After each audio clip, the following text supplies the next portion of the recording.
A Turquia de hoje é uma fascinante mistura de grandes e agitadas cidades e áreas agrícolas férteis e ricas, onde as uvas crescem sob o céu azul. Seu povo é trabalhador e receptivo aos estrangeiros. Os turistas vêm aqui para conhecerem cidades da história bíblica ou para percorrerem locais que um dia dominaram a paisagem da antiga Anatólia.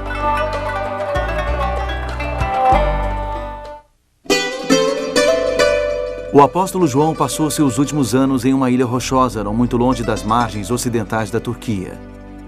Desta ilha, ele escreveu aos novos cristãos de 7 grandes centros. Muitos estavam sofrendo perseguição e opressão por parte do Império Romano.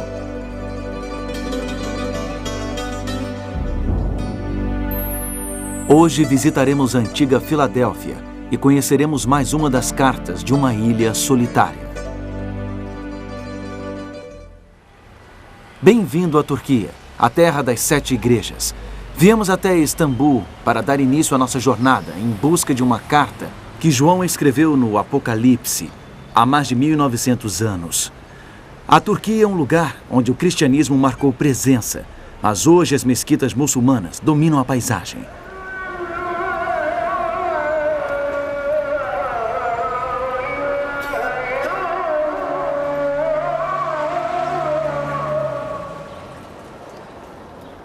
Istambul, uma cidade situada entre 2 continentes, Europa e Ásia. Hoje é uma cidade agitada, de 10 milhões de habitantes. A cidade possui mais de 2.000 mesquitas.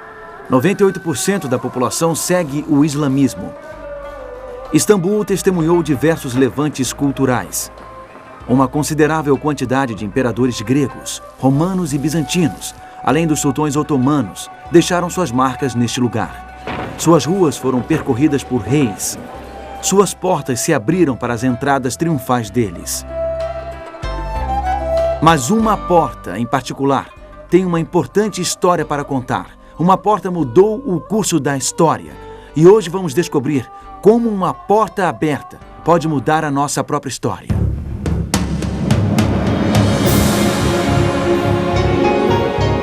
Ele permaneceu através dos tempos. O livro de Deus, a Bíblia, indispensável em nosso mundo complexo. Está escrito, transmitindo esperança ao redor do mundo. Apresentado por Mark Finley. Hoje, encontre a porta aberta. Enquanto nosso barco se aproxima do porto da ilha de Patmos, minha mente está pensando 2000 anos atrás. Estou pensando na época em que outro barco atracou aqui. Esse barco carregava o apóstolo João. Imagino o que ele estaria pensando. Imagino o que estava passando na mente dele. Imagino seus pensamentos. Exilado, distante de casa, separado pelo mar. Ele provavelmente sentiu-se solitário, cansado e com frio. Pensou que pudesse morrer aqui. Pensou que pudesse passar o resto da vida aqui. Embora isolado neste afloramento rochoso e árido, João recebeu um visitante especial, ninguém menos que Cristo ressurreto e glorificado. Você pode ler sobre esse extraordinário encontro em Apocalipse, capítulo 1. Cristo queria que João enviasse cartas às várias igrejas ao longo do mar Egeu, na Ásia Menor, hoje a atual Turquia. Mensagens que se encontram no livro do Apocalipse. Jesus Cristo, o chefe da igreja e o grande médico das almas, estava estendendo seus cuidados a essas congregações da Ásia para os crentes de um lugar chamado Filadélfia, a mais recente das 7 igrejas. Ele tinha um diagnóstico e uma prescrição que tinham relação com o que eles estavam passando. Hoje pouca coisa resta desta antiga cidade. A cidade de Al-Assihir foi construída no local. Mas Filadélfia era uma grande metrópole. Localizava-se no sopé do Monte Tímolos, a 38 quilômetros a sudeste de Sardes, na estrada para Colossos. A cidade foi fundada por Átalo II, Filadelfo de Pérgamo. Ele a batizou de Filadélfia, que quer dizer amor fraterno, como prova de lealdade ao seu irmão mais velho. Foi um gesto bonito, pois, naquela época, parentes da realeza costumavam ser assassinados para evitar batalhas pelo trono. No ano 17 depois de Cristo, um terremoto destruiu Filadélfia. O imperador Tibério a reconstruiu com beleza ainda maior. Por causa de sua beleza, os escritores antigos referiam-se a ela como a Pequena Atenas. E a mensagem de Jesus Cristo, através de João, chegou a uma enorme cidade romana. Os fiéis cristãos daqui não viviam em uma cidadezinha do interior. Eles estavam cercados pelos templos, teatros e salões imperiais pagãos de Roma. E eles estavam tendo um problema, um grande problema de autoconfiança. Estavam sentindo-se intimidados. Vamos ver a mensagem que João escreveu aqui em Patmos aos crentes na Filadélfia. Encontra-se em Apocalipse capítulo 3. Esta é, na verdade, uma das cartas mais encorajadoras dentre as que foram enviadas às 7 igrejas da Ásia Menor. Mas antes, vamos observar o diagnóstico que Jesus, o grande médico, nos dá como uma pista do que estava atormentando os crentes em Filadélfia. Vamos olhar Apocalipse, capítulo 3, a parte final do versículo 8. Tens pouca força, entretanto, guardaste a minha palavra e não negaste o meu nome. É um interessante comentário, não é? Fascinante. Tens pouca força. Os cristãos de Filadélfia se tornaram fracos espiritualmente, mas preste atenção no diagnóstico. Os crentes de lá não corriam o risco de se acomodarem ou se corromperem, como a igreja em Tiatira. Eles não corriam o risco de morte iminente, como a igreja em Sardes. Estas pessoas queriam servir a Deus. Eram cristãos comprometidos, guardavam a palavra de Deus, não o tinham negado. Mas o grande médico percebeu que eles tinham pouca força espiritual. Sua fé estava minguando. O problema que eles estavam sofrendo era insegurança pessoal. Eles sentiam-se intimidados pelas forças ao seu redor. Podemos ver isso mais claramente no próximo versículo, o versículo 9. Eis que farei que alguns dos que são da sinagoga de Satanás, desses que a si mesmos se declaram judeus e não são, mas mentem, eis que os farei vir e prostrar-se aos teus pés e conhecer que eu te amei. Aparentemente, havia judeus em Filadélfia que demonstravam enorme hostilidade em relação à nova fé cristã.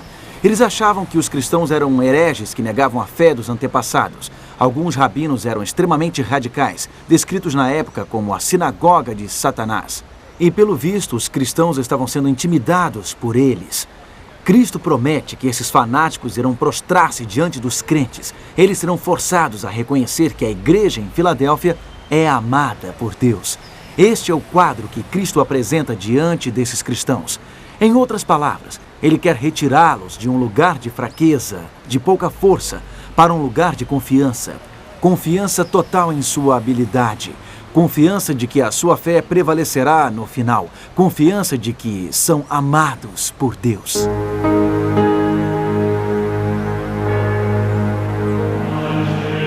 Este é o mosteiro ortodoxo grego de São João, o teólogo, construído em Patmos em 1088, em homenagem ao apóstolo que passou seu período de exílio aqui. O próprio mosteiro é uma espécie de ilha dentro desta ilha. Seus jardins interligados, salões e terraços foram todos construídos dentro de muros altos e espessos. Há um motivo para este estilo altamente fortificado. Navios piratas e embarcações turcas que passavam por aqui quase sempre ameaçavam atacar. O mosteiro ortodoxo grego possuía tesouros os quais pretendia manter a salvo. Patmos era famosa por fazer parte da história bíblica. Este é o tesouro do mosteiro. Aqui há artigos de valor incalculável recebidos da realeza. Há também diversos antigos manuscritos bíblicos, inclusive um evangelho de Marcos do século VI, escrito em pergaminho púrpuro ou pele de animais novos. E então os monges tinham que lutar contra todos os que tentavam assaltar este lugar, e eles foram bem-sucedidos por causa do forte. É assim que pessoas de fé sentem-se às vezes, até mesmo hoje, cercadas, ameaçadas, uma ilha dentro de uma ilha. É difícil sentir-se confiante quando o mundo cruel ao redor está sempre atacando os seus valores. É difícil sentir-se forte quando se está tão isolado. Mas o grande médico deseja coisas maiores e melhores para nós. Ele quer que sejamos capazes de ultrapassar com confiança a nossa ilha defensiva. Ele quer que estejamos seguros em nossa fé. E esta é a prescrição que ele nos dá.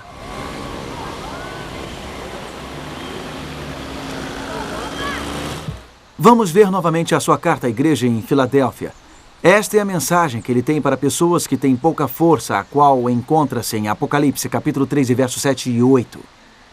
Estas coisas diz o santo, o verdadeiro, aquele que tem a chave de Davi, que abre e ninguém fechará, e que fecha e ninguém abrirá.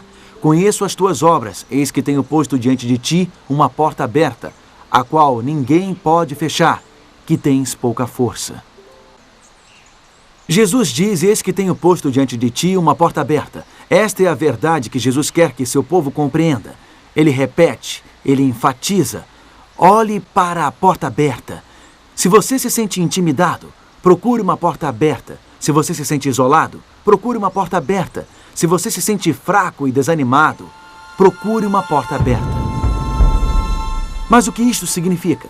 Significa não fique só olhando para o problema, não fique só olhando para o obstáculo, não fique só olhando para o inimigo. Deus está criando uma saída em algum lugar. Deus está criando uma solução em algum lugar, mas você precisa procurá-la. Não pode apenas ver o que está errado, precisa ver o que Deus está fazendo. Às vezes ficamos tão preocupados com o problema em si que perdemos a solução de Deus quando ela aparece. Pode parecer que o obstáculo que você está enfrentando seja um imenso muro de pedras à sua frente, mas algumas vezes uma pequena porta aberta pode fazer toda a diferença. Vou lhe contar um exemplo dramático disso. Em 1452, um exército de turcos otomanos navegou até o Estreito de Bósforo e sitiou a cidade de Constantinopla. Ela era uma metrópole muito bem protegida. A cidade tinha sido a capital do Império Bizantino e o centro do mundo cristão por centenas de anos. Ela havia resistido a vários ataques determinados, mas desta vez, liderados pelo sultão Mehmed, os turcos transpuseram essas enormes muralhas. Desta vez, eles prevaleceram. A queda de Constantinopla foi um divisor de águas na história. A cidade dos concílios da Igreja Cristã, a cidade da Igreja de Santa Sofia, transformar-se-ia na sede dos sultões, a capital do Império Otomano. Muitos foram os fatores, é claro, que levaram ao triunfo de um império sobre o outro. Mas se formos apontar um único acontecimento que mudou o rumo das coisas, foi o momento em que os turcos descobriram uma porta aberta. Cravado nas magníficas muralhas de Constantinopla, havia um velho portão chamado Quercoporta. Ele foi construído na base da muralha, no mesmo nível do piso da vala seca do lado de fora. O Quercoporta chegou a ser usado como uma saída de emergência. Mas depois que alguém profetizou que um inimigo entraria na cidade através dele, os bizantinos o fecharam. Durante o sítio turco, alguns dos soldados que ajudavam a defender Constantinopla tiveram uma ideia. Eles decidiram que uma grande ala de tropas poderia rapidamente atravessar esta passagem secreta e atacar de surpresa a ala esquerda dos turcos. Então os gregos retiraram os tijolos e reabriram o portão, posicionando uma guarda ali. Bem, logo depois os turcos atacaram outros pontos em torno da cidade. As tropas de Constantinopla tiveram que correr para lá e para cá a fim de repelir os soldados que estavam lançando escadas para subirem as muralhas. Os gregos tiveram que adiar o seu plano de contra-ataque e todos esqueceram que o portão estava aberto. Não muito tempo depois, um grupo de soldados turcos estava descendo a vala seca, liderando um ataque. Para surpresa deles, notaram um portão logo abaixo, o Quercoporta, e viram que estava aberto. Entrando depressa, eles mataram os guardas. Os turcos passaram a notícia e logo milhares de soldados entraram na cidade. Então Constantinopla foi vencida. Muitos exércitos tentaram transpor as muralhas de Constantinopla ao longo dos séculos. Os bizantinos, lá dentro, tinham menos soldados e armas. Porém, passar de fora para dentro, ultrapassar 3 muros de defesa, tinha se mostrado praticamente impossível. Impossível até que alguém descobriu uma pequena porta aberta. Uma pequena porta aberta. E todo um império veio abaixo. Toda uma era na história terminou e outra começou. Esta é a mensagem que Jesus Cristo tem para pessoas que perderam sua confiança, para pessoas cujas forças estão acabando. Procure a porta aberta. É uma mensagem de encorajamento do grande médico. Ele está fazendo uma promessa para cada um de nós. Ele está dizendo que para todas as situações que passamos, não importa quão graves sejam, não importa quão desesperadoras, Ele vai abrir uma porta. Ele vai criar uma saída. Ele vai criar uma solução. Apenas procure por ela. Apenas continue procurando por esta porta aberta. É importante perseverar. Ouça o que o grande médico diz em Apocalipse capítulo 3 e versículos 10 e 11. Porque guardaste a palavra da minha perseverança, também eu te guardarei da hora da provação que há de vir sobre o mundo inteiro. Venho sem demora. Conserva o que tens, para que ninguém tome a tua coroa. Jesus promete que sairemos vitoriosos do momento de provação se apenas perseverarmos, se não desistirmos de procurar por esta porta aberta. Jesus está vindo sem demora. Ele está vindo com uma resposta, está vindo com uma solução. Não deixe que nada impeça você de ver essa porta aberta. Agarre-se a esta perspectiva. Agarre-se a esta fé no Deus capaz de fazer mais do que podemos pedir ou imaginar. O Deus para quem nada é impossível.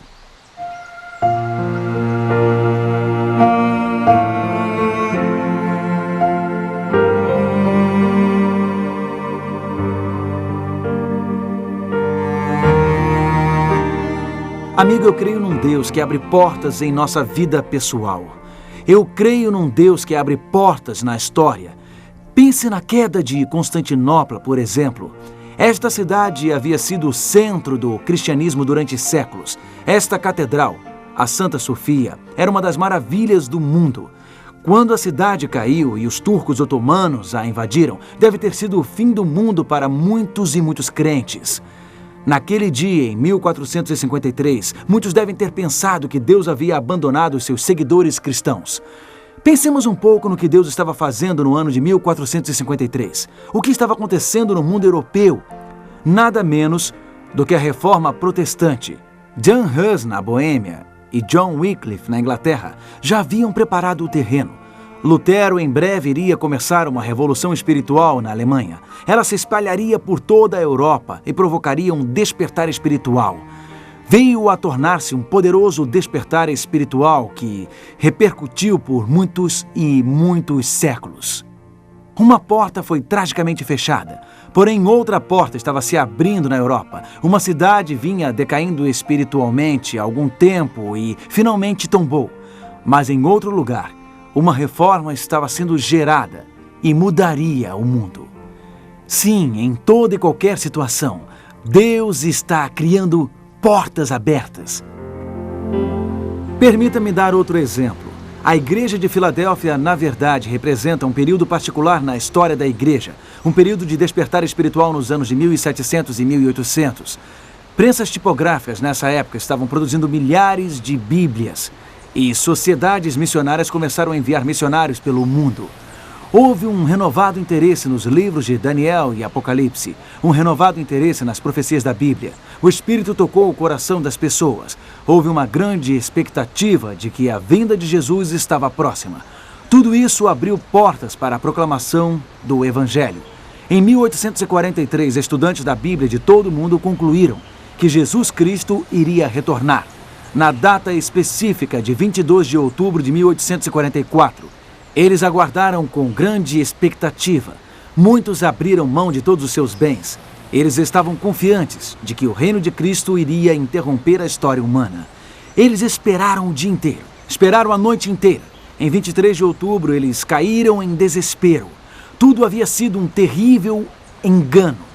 Como os primeiros discípulos que anteciparam a vinda de Jesus e que anteciparam que Cristo estabeleceria seu reino na terra, porém morreu na cruz, esses estudantes da Bíblia de 1840, como aqueles primeiros discípulos, ficaram decepcionados. Esses crentes também acharam que Deus os havia decepcionado. Afinal de contas, eles haviam estudado as profecias do Apocalipse com todo cuidado e devoção. Eles tinham se dedicado tanto, mas nada ocorreu no céu. Cristo não surgiu glorificado. Eles se tornaram motivo de piada. Sua confiança foi abalada. Alguns deles, no entanto, começaram a observar as promessas e profecias da Bíblia de uma perspectiva diferente. Eles começaram a buscar a visão ampla E esta promessa, em Apocalipse, de uma porta aberta, lhes chamou a atenção. Estes adventistas, como eram chamados, descobriram lindas verdades sobre o mistério de Cristo no santuário celestial. Eles entenderam mais claramente como Jesus atua como nosso mediador, nosso sumo sacerdote, diante do Pai. Isto é o que as profecias que eles estavam estudando estavam destacando. Então eles conseguiram transformar a amarga decepção em uma esperança viva, uma melhor compreensão da obra salvadora de Jesus Cristo. Isto se tornou uma porta aberta para eles. A igreja em Filadélfia é a igreja da porta aberta. A Bíblia diz que esta igreja tem a chave de Davi. A chave de Davi é a promessa messiânica, dada através de Davi a respeito do Messias que viria. Esta chave de Davi também inclui o dia em que o Messias virá pela segunda vez para estabelecer finalmente seu reino eterno. Deus pôs uma porta aberta diante da igreja em Filadélfia, uma porta que nenhum ser humano poderia fechar. Deus abriu uma porta para a proclamação da mensagem do segundo advento e ninguém poderia fechá-la. E eu posso afirmar que neste momento Cristo está abrindo portas em todo o mundo, abrindo portas para a propagação da mensagem adventista, o Evangelho, a boa nova de que Ele voltará em breve, a boa nova de que Ele é o Senhor de tudo. Tenho visto pessoas em diferentes lugares suplicarem e receberem a nova vida em Cristo e pedirem para serem batizadas. Eu tenho tido o privilégio de ver milhares e milhares de pessoas se entregarem a Cristo em quase todos os continentes. Tenho ficado impressionado com a obra que o Espírito Santo está fazendo. Você não pode ver isto e deixar de reconhecer que Deus realmente está abrindo portas para o Evangelho. Ele cria uma porta aberta espiritual que nada pode deter. Você se lembra de como Jesus identificou seus crentes em Filadélfia? Ele é aquele que abre portas. E mais que isso, Ele é aquele que abre portas que homem nenhum pode fechar.